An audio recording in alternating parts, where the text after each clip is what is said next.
Hey guys, how's it going? J2 Productions here. Today we're just going to do a quick tutorial on editing with HDR photos in Photoshop. Or better yet, editing HDR with a lack of HDR. So, either A, you have an app that you do, maybe your camera has an HDR setting in it or whatever, and that's how you do it. But the way that I do my HDR real estate photography is to shoot two images at different exposures from the same spot. One exposed for the interior, one exposed for the windows, and then I combine the two in Photoshop. But sometimes you're in a rush or for whatever reason you don't do that and you just have one image right here, like this one. And that's what you have to work with. Now, you can obviously tell this window is really blown out, but it's not so blown out that you can't see anything. You can still see a little bit of the trees, and you can see what's a fence down there. So you have a little bit to work with. So that's what we're going to do today. Obviously, if your window was completely blown out and just all white, you'd probably be screwed. But today we're going to make something work with this. So first thing I'm going to do is I'm going to make a copy of the background. And actually what I'm going to do is I'm going to make another copy of it. This copy here I am going to hide. This is just going to be for reference so we can look at the before and after when it's done. I'm not going to do anything with this one at all. So the first thing I do is I am going to hide the top layer, and we're going to work with the bottom layer. This is what we're going to see. This is what the window is going to become, the outdoors. So first I'm going to go into image adjustments, and I'm going to adjust the levels.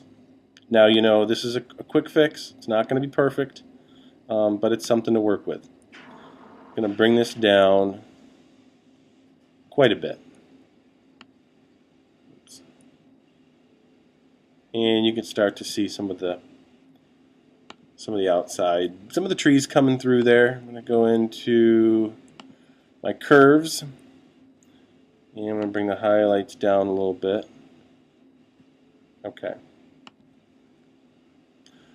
And then last thing, I am going to go into my burn tool, or the shortcut is just O.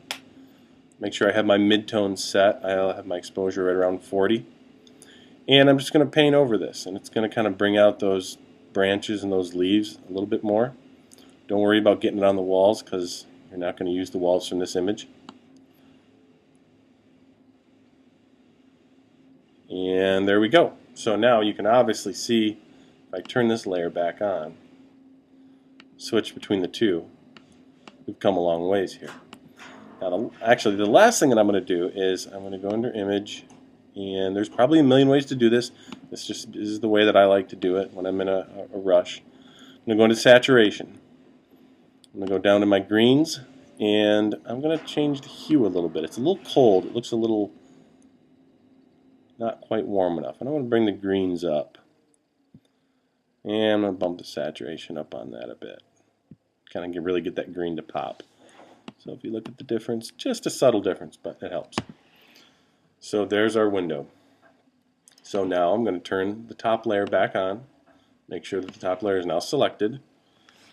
And, whoops, I'm going to zoom in on it. I'm going to zoom in on it. And then I'm going to use my polygonal lasso tool, and I'm just going to select the windows.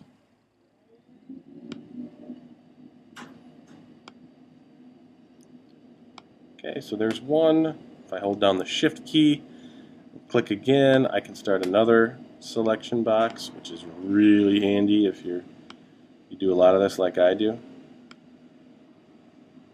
And there we have it. These are selected. Let's zoom back out. And then I'm simply going to erase the top layer. Okay, and it's all gone. Deselect. Okay, now that's better, but it's still not great. Now this looks a little dark.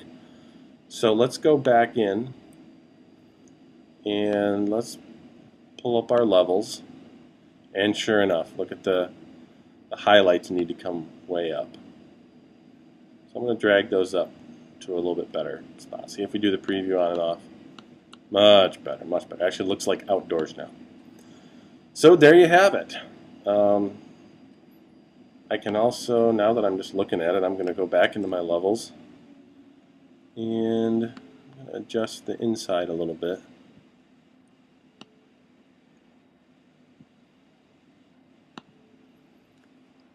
Okay, so I'm going to hide the bottom layer, the reference layer, and I'm going to Shift Apple E and merge those two into one. And now I can turn this back on and I can check the before and after. And there you have it. It's not perfect, but you know, if you're in a pinch, this can work. So I hope you guys enjoyed it.